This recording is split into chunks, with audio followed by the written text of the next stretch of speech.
Magandang umaga mga karsiklo. Mayroon na naman po tayo dito isang speaker na ayusin. Napagawa po sa atin ng isang mabuting customer. Ang issue naman ito ay sira yung cone. Palit cone na naman tayo. Ito. Ang pangalan niya, Kicker.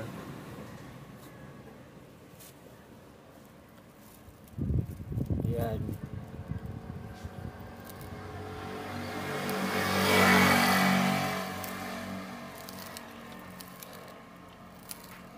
Hindi ko alam kung ilang watts to. Wala nakalagay eh.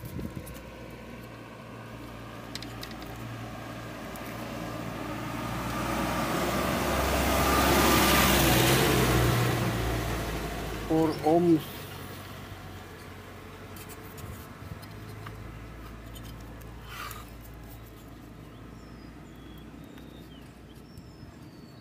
Ang bigat.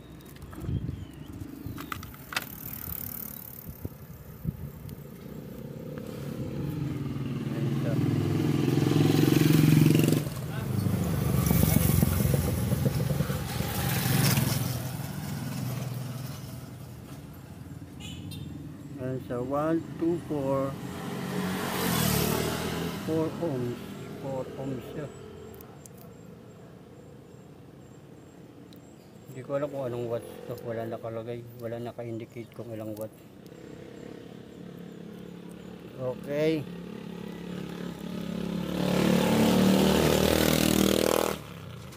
Mukhang okay pa naman yung ano niya. Spider. Ayun. Subukan ko nga patugtugin kung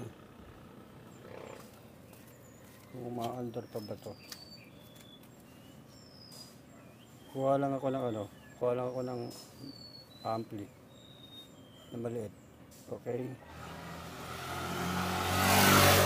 So mga ka-resiklo, nakakuha na ako ng sounds natin, pang testing kung under ba siya. Okay, check na natin. Okay naman yung ano niya, tumutunog naman siya, tumutunog naman siya, kaya talagang yung cone na naman ang problema nito. Kaya ganun pa rin ang mangyayari nito. Wala tayong original na cone. Sinabi ko na rin naman sa may-ari na wala akong original na cone. Sabi niya kahit mga ordinary na lang na kung basta't mabuo lang to. Okay, babaklasin ko muna siya, at least na ano natin na buo siya, para hindi na tayo magbaklas ng spider tsaka coil. Yan, tumutunog naman siya. Okay, pakita ko na sa inyo kung nabaklas ko na yung cap, yung cone. Okay, ito mga ka-resiklo, natanggal ko na yung cap nya to. Ang mangyayari uli nito, ito pa rin ay babalik natin sa dati na cap nya. Tanggalin natin to. Ito basag to eh.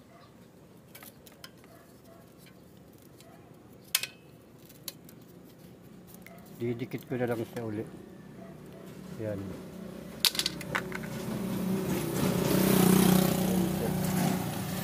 Yan. Tanggalin ko na rin tong ano na to.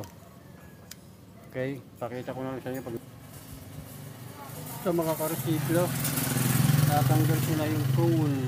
So, malinis na rin yan. Kaya lang eto, tatanggalin ko pa itong sa may coil. Okay, yan na siya. Yan yung cone nya. Kaya tatanggalin ko na lang yan. Pakita ko na rin sa iyo pagtanggal na, malinis na lahat at pagkabit ng ng cone natin. Yung bagong cone. Ito mga karesiklo. Natanggal ko na yung cone. Ayan. Ito yung spider. Ito yung coil. Ito yung pigtail niya. Ngayon kakabitan na natin ito ng ng speaker cone. Yan ang tsura niya. Ito yung gagamitin natin. Ito natin lalagyan. Yan, ganyan. Ganyan ang mga kalalabasan yan. Okay. Titimpla lang ako ng epoxy at didikitan na natin ito mga gilid ng rugby. Okay, pakita ko na sa inyo kung nakakadikit na siya.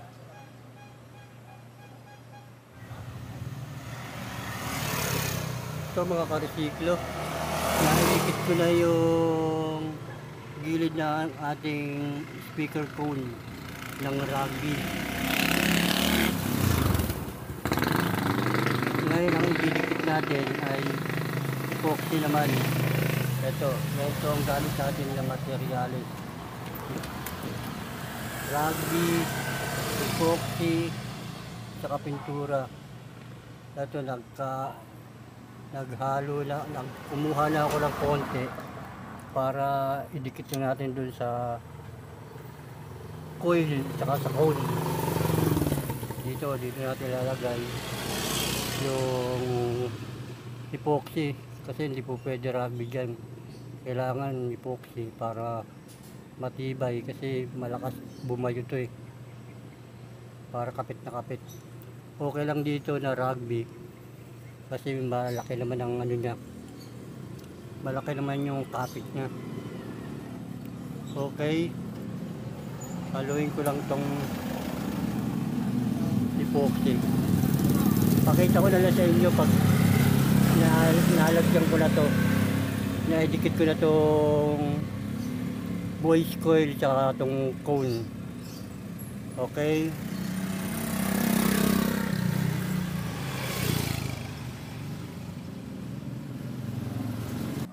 ito mga karesiklo, nadikitan na natin yung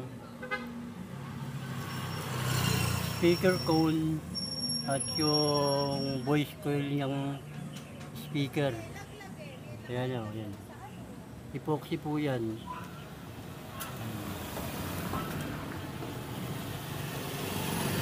Pati sa ilalim, nilagyan na rin natin sa ilalim. Kasi kailangan meron din sa ilalim. Ayan.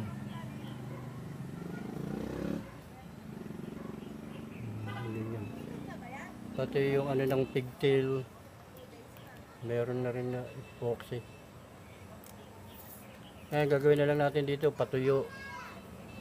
Pag napatuyo, testingin natin. Sa sound check tayo kung may sayad ba yung voice coil. Tapos ididikit na natin yung cap. Ito yung original niyang cap. Ibabalik lang natin ito sa dati. Ibabalik lang din natin yan. Kasi maganda pa naman yung cap niya. Okay pa naman yung cap niya. Okay. Pakita ko na lang sa inyo pag natuyo na yung epoxy. Matagal-tagal kasing patuyuan to. Mga 1 oras. Okay. Ito mga karesiklo, natuyo na yung linagay natin na epoxy dito sa speaker cone, tsaka dito sa voice coil. Ito mukhang matigas na. Tingnan natin kung wala ba siyang sayad. Okay, wala naman. Yun, wala. Okay, tapos tingnan natin yung ilalim. Ito yun naman ang ilalim. Ngayon, gagawin natin dito ay sa sound check tayo kung okay ba yung tunog niya. Nilagyan ko na siya ng wire ito, wire ng speaker to. Papuntang ampli. Yan. Ngayon, testingin natin. I-on ko lang yung amplifier.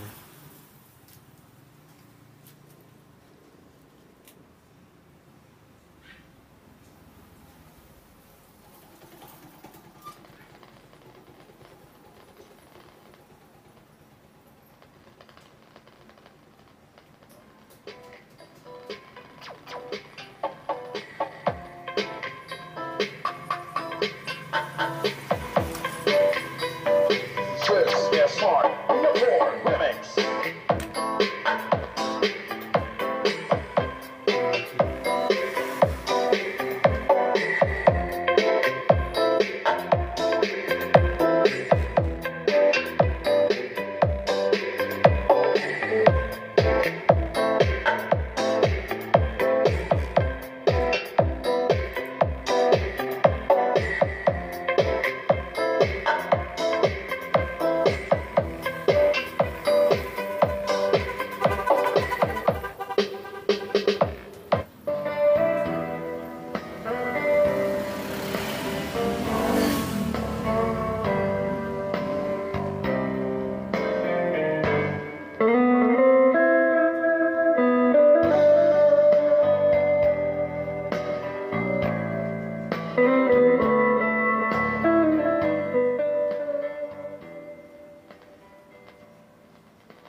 Okay na siya mga karesiklo. Maganda naman yung tunog niya. Malakas lang talaga yung bayo. Ay, kakabit ko na lang tong didikit ko na lang tong cup niya. Yung cup niya na to, ganyan. Tapos saka natin ulit siya ipa-final check pag nakakabit na tong cup. Okay, pakita ko na lang ulit sa inyo.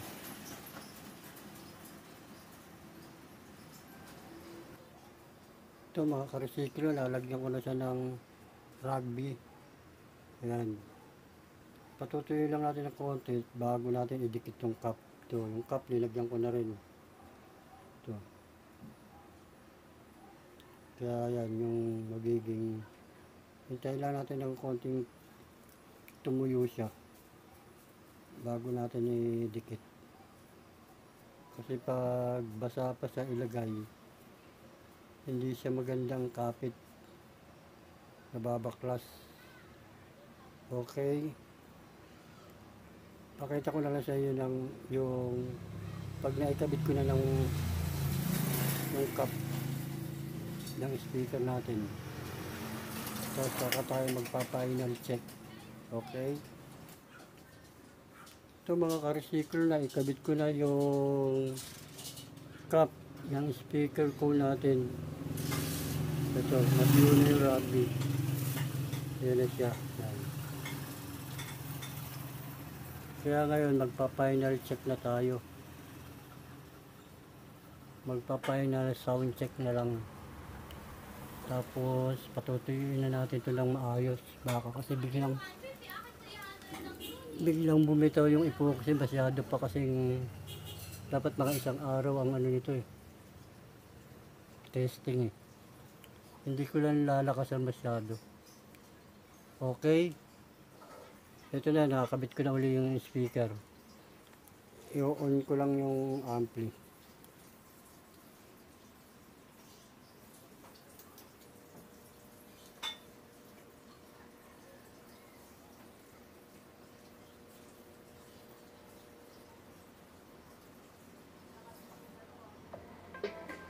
This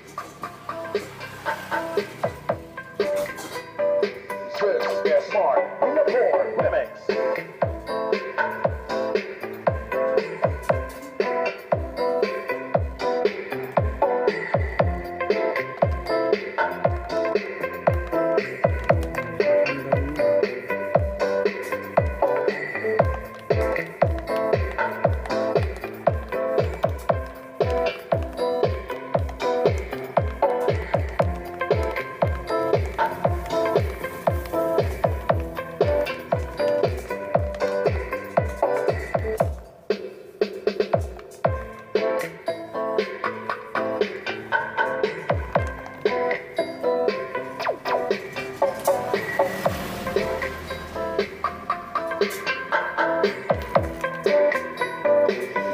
This is Mark Singapore Remix.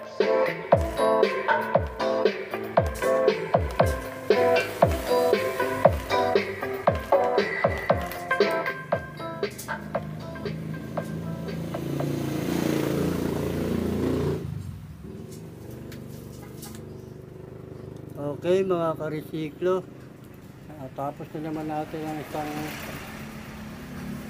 speaker cone kung paano magpalit uli ng speaker cone yung mga nasira. Ayan, hindi ko na pinatagal kasi masyado pang ano yung epoxy baka bintang, pero okay na siya. Kasi bukas kukunin na ito na may-ari kaya para bukas yung tuyo na to.